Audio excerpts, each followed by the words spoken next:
नमस्कार, मैं हूं आंचल सिंह और आपका स्वागत है हमारे चैनल पर। चाइना से भारत का जो विवाद चल रहा है उसको लेकर विपिन रावत ने बड़ा बयान दिया है। जनरल विपिन रावत का ये कहना है कि चीन को टक्कर देने के लिए हम तैयार हैं। और वहीं पर चीन किस तरीके से शांति की अपील कर रहा है, इससे पहले ही चीन का बयान आया था। उसने कहा था कि भारत के साथ भरोसा कायम करना सबसे ज़्यादा ज़रूरी है। और वहीं पर जिस तरीके से शी जिनपिंग पाकिस्तान जा रहे हैं और पाकिस्तान और चाइना की जो दोस्ती है उसमें भी अब ये देखा जा रहा है कि सऊदी अरब ने जो उससे अपने पैसे वापस लिए हैं, अब चाइना उसका भुगतान कर रहा है, लोन पाकिस्तान को दे रहा है और अब पाकिस्तान का इस्तेमाल वो किस तरीके से करेगा। इसी विषय पर चर्चा के लिए हमारे साथ है राजनीतिक विश्लेषक पवन त्यागी।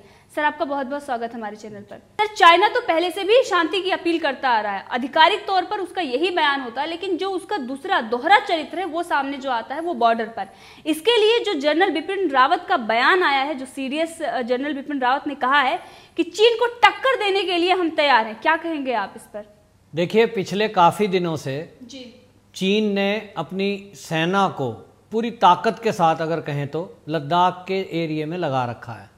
वहाँ उसने स्थायी रूप से अपने टेंट भी लगाए हैं। फिंगर 4, फिंगर 5 और 7 पर तो वो पीछे नहीं हटा है। और उसके बावजूद वो ये जताने की कोशिश कर रहा है कि हम तो बॉर्डर के जो लगे हुए पड़ोसी हैं, हमारे बॉर्डर एरिया जिनका लगा हुआ है, हम उनसे शांति चाहते हैं। ये उसकी दोगली चाल है। वो एक तरफ दुनिया में ये दिखाना चाहता है कि हम तो बहुत शांत स्वभाव हैं, हम तो पड़ोसियों को परेशान नहीं करते हैं। दूसरा, अपनी विस्तारवादी नीति को वो जारी रखता है। ये जो अब उसका बयान विदेश मंत्री के जो प्रवक्ता हैं झाओ लीजियन, उनका जो बयान आया है वो इसलिए आया है क्योंकि चीन ने देख लिया कि भारत की जो सेनाएं हैं वो बॉर्डर एरिया पे, चीन से लगता हुआ जो बॉर्डर एरिया उस पर ही नहीं, पीओके में भी पूरी चौकसी के साथ लगी हुई है और एक एक हरकत पर नजर रखे हुए है। अगर चीन ने अपने वहां पर बख्तरबंद गाड़ियां खड़ी की हैं तो भारत ने उसके मुकाबले में वहां टैंक लगा दिए हैं। अगर उसने 5000 सैनिक लगाए हैं तो भारत ने भी 7000 सैनिक बॉर्डर एरिया में खड़े कर दिए हैं। और इस तरह से उसका हर एंगल पर मुकाबला किया जा रहा है। जब से राफेल भारत के पास आया है, अभी बाकी डिलीवरी होनी है, लेकिन जितनी पावर अभी आई है उतनी ही उस पाकिस्तान को और चीन को, दोनों को एक साथ सबक सिखाने में हमारी भारतीय सेना काफ़ी है और सक्षम है। इस बात को समझते हुए वो ये देख रहा है कि भारत का मूड क्या है। भारत की पूरी तैयारी पीओके को और अक्साई चीन को वापस लेने की है और उसी संकल्प के साथ ये सरकार चल रही है। मोदी जी ने अगर कोई बात बोली है वो उसको पूरा ना करें, ऐसा होता नहीं है। और इस बात को चीन अच्छी तरह जानता है, इसलिए उसको डर है कि अब पीओके और अक्साई चीन उसके हाथ से गया तो वो कोशिश कर रहा है कि एक तरफ वो डराने की कोशिश करे, तो डरता भारत नहीं है। अब डराने वाली स्थिति में आ गया है। भारत डरता नहीं है, आंख में आंखें डालकर बात करने वाला भारत है। इसलिए अब केवल वो बचाव की मुद्रा में है और वो बस हैंकड़ी दिखाने की कोशिश कर रहा है। उसने सेना लगा रखी है, वो केवल इसलिए लगा रखी है कि लद्दाख एरिया में कहीं अक्साई चीन में भारतीय फौजें घुस ना जाएं। तो उसकी विचारधारा ठीक है, लेकिन भारत ने जता दिया है कि वो दोनों जगह लेके रहेगा। चुपचाप दे दो या लड़के दोगे, जैसे दोगे भारत लेके रहेगा। तो उसका असली मकसद है अभी पीओके को बचाना, क्योंकि अगर आप देखेंगे रणनीति के हिस्से से, वो पीओके में डायरेक्टली सामना नहीं कर सकता भारतीय फौजों का। और पीओके में जितना उसने इन्वेस्ट किया है सीपैक में, उसके अलावा जो पीओके में यूरेनियम का भंडार है वो उसको जल्दी से जल्दी खाली करना चाहता है। और इसलिए वहां उसने पाकिस्तान पर दबाव बनाकर एक तरह से पाकिस्तान को तो गुलाम बना लिया है उसने आर्थिक रूप से। तो वहां के वो ठेके ले रहा है और वहां वो यूरेनियम की खुदाई कर रहा है। और जब वो बिल्कुल खाली कर देगा उस एरिया को, तब वो सोच रहा है कि उसके बाद बाकी की बात सोचें। तो वो जो पाकिस्तान को पैसे दे रहा है वो खैरात में नहीं दे रहा है, वो वहां से वसूल कर रहा है। और पाकिस्तान की स्थिति ऐसी है कि वो कुछ भी नहीं बोल सकता। तो आज की स्थिति ये है कि अभी जो चीन का, शी जिनपिंग का जो दौरा है चीनी राष्ट्रपति का, वो पाकिस्तान जाने वाले हैं। ये जो घोषणा की है वो कोई इसलिए नहीं जा रहे हैं कि उनको वहां जो है कोई टूर पे जाना है, वो केवल इसलिए जा रहे हैं कि सेनाओं की क्या स्थिति है और उनको वहां क्या करना है, और दूसरा वो ये दिखाने की कोशिश कर रहे हैं कि मैं पाकिस्तान के साथ खड़ा हूं।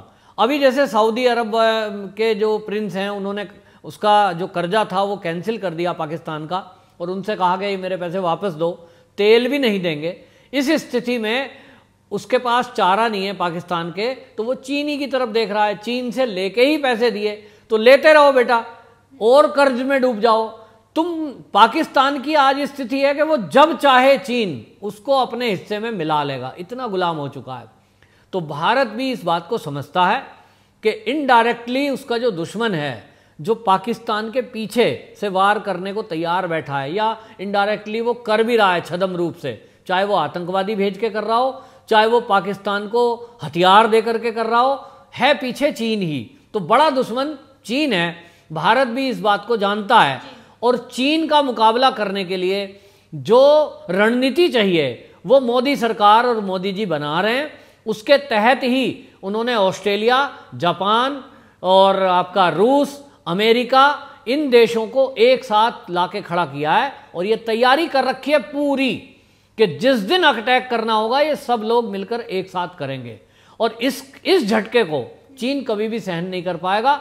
शायद कुछ ही मिनटों में और कुछ घंटों में चीन खत्म हो जाएगा, लेकिन जब तक चीन ऐसी हरकत नहीं करता कि भारत को मजबूर नहीं कर रहा वो अटैक करने के लिए, तब तक भारत की सरकार जो रणनीति बना रही है वो उसकी उद्योग नीति को लेकर के बना रही है। चीन के जितने भी भारत के अंदर उद्योग चल रहे हैं, सबसे पहले ऐप बैन किए भारत की सरकार ने, उसके बाद वहाँ की जो उद्योग चल रहे हैं चीन के भारत में उनको झटका दिया, उनके लिए कंडीशंस टाइट कर दी, बहुत ज़्यादा नियम और शर्तों में बदलाव कर दिया जी, एफडीआई में चेंज किया, तो वो सब चेंजेज किए। और अब जो तैयारी चल रही है कि वो ये चल रही है कि चीनी कंपनियों को भारत में कोई भी ठेका ना मिले, जो बड़े बड़े कॉन्ट्रैक्ट हैं उसमें भी नियमों में बदलाव किया गया। अब इससे चीन बुरी तरह बौखला गया, क्योंकि जो उसका इनकम सोर्स है वो उसकी बहुत बड़ी इकोनॉमी का जो पार्ट है वो उसके उद्योग धंधे हैं। और अभी हाल ही में अभी आप देखिए कि भारत में ईडी ने छापा मारा तो लगभग 100 से ऊपर की ऐसी शेल कंपनियां चीन की पकड़ी हैं, और ऐसे लोग रडार पे आए हैं कि जो नकली कंपनियां बना करके और पैसे का लेन देन हवाला के जरिए कर रहे थे। इसका भी खुलासा हुआ है।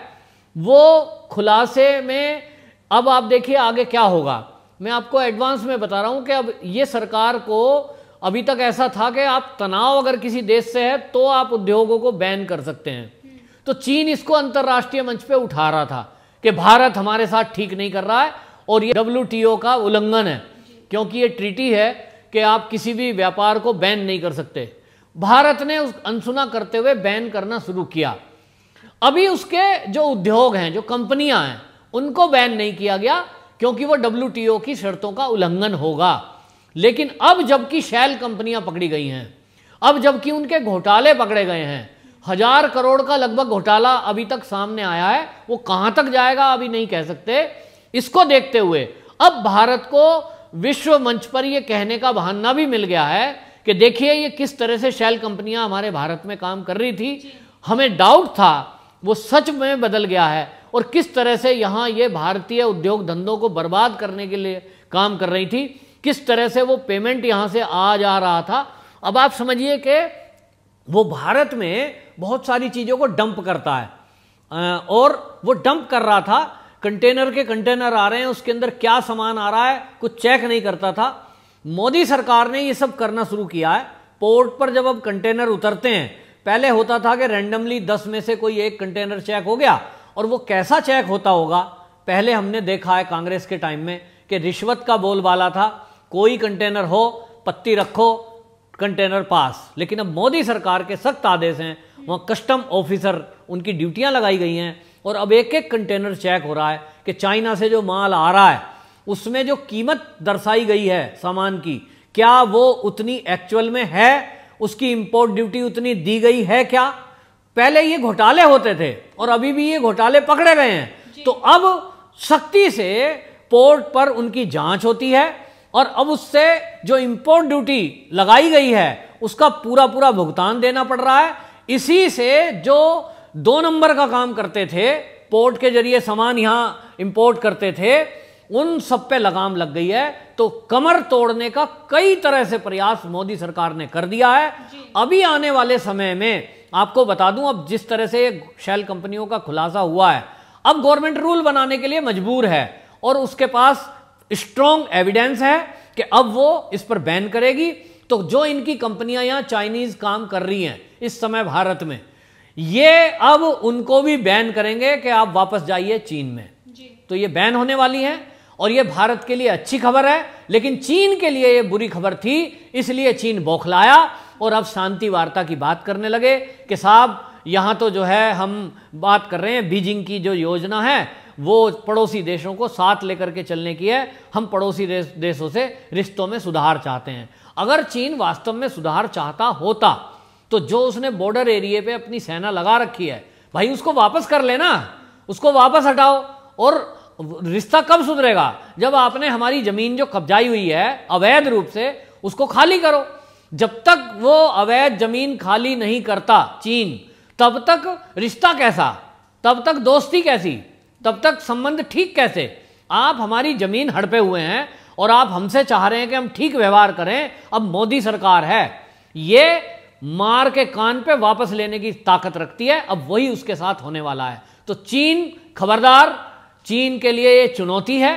ये बिपिन रावत सीडीएस ने जो बोला है, ये पहली बार नहीं बोला, ये कई बार पहले भी स्टेटमेंट दी जा चुकी है कि भारत तैयार है। तो इसको ये फर्जी केवल बात ना समझे। तो जो वो लद्दाख का क्षेत्र है, आप जैसा कि जानते हैं वहां -डिग्री टेम्परेचर सर्दियों के दिन में हो जाता है, पूरा एरिया बर्फ से ढक जाता है और वहां हमारे भारतीय नौजवान उस बर्फ के क्षेत्र में, हम तो आज से नहीं है, पाकिस्तान से त्रस्त हैं, तो हमारी सेनाएं वहां लगातार पेट्रोलिंग करती हैं, चौकियां बनी हुई हैं, उसमें वो युद्ध करने में भी निपुण हैं। और चीन वहां 5 मिनट नहीं टिक सकता, क्योंकि चीन के सैनिक हैं उनको बर्फ में लड़ने की, रहने की आदत नहीं है। तो हम वहां डटे हुए हैं और चीन अच्छी तरह जानता है कि अभी अक्टूबर का महीना जब हुआ और वहां बर्फ पड़नी शुरू हुई तो हम ही जीतेंगे, ये तय है। और इसलिए इंतजार अब भारत को केवल ये है कि या तो चीन मान जाए, नहीं तो अक्टूबर में हम अपना अक्साई चीन वापस ले लेंगे, पीओके वापस ले लेंगे। जी बिल्कुल सही कहा आपने। और जिस तरीके से पाकिस्तान चाइना के बलबूते पर अब वो दुनिया में जो अपना रुतबा दिखाना चाहता है, जिस तरीके से 370 हो या फिर तमाम ऐसे मुद्दे जो अंतर्राष्ट्रीय मुद्दे पर वो सिर्फ और सिर्फ चाइना के साथ में उठाता है, अब उसके आका उसके ही देश में आ रहे हैं। अब उसका जो लोन है जो सऊदी अरब से, वो भी चीन ही चुकता कर रहा है। तो आने वाले दिनों में आप समझ सकते हैं कि किस तरीके से जो हाल तिब्बत का हुआ है उससे भी बुरा हाल पाकिस्तान का होने वाला है। और वहीं पर चाइना अब घबरा गया है कि जिस तरीके से भारत की तैयारियां हैं और भारत डट के मुकाबला चाइना का कर रहा है, चाइना शांति की अपील कर रहा है, क्योंकि उसको पता है जो आर्थिक तौर पर उसको झटके लगे हैं वो सह नहीं सकता। उसका व्यापार जो है भारत की वजह से काफी उसके व्यापार को नुकसान हुआ है और इसीलिए वो शांति की अपील की बात कर रहा है। और वहीं पर भारत की सेना पूरी तैयारी के साथ बॉर्डर पर तैनात है। सर आपका बहुत बहुत धन्यवाद हमसे जुड़ने के लिए।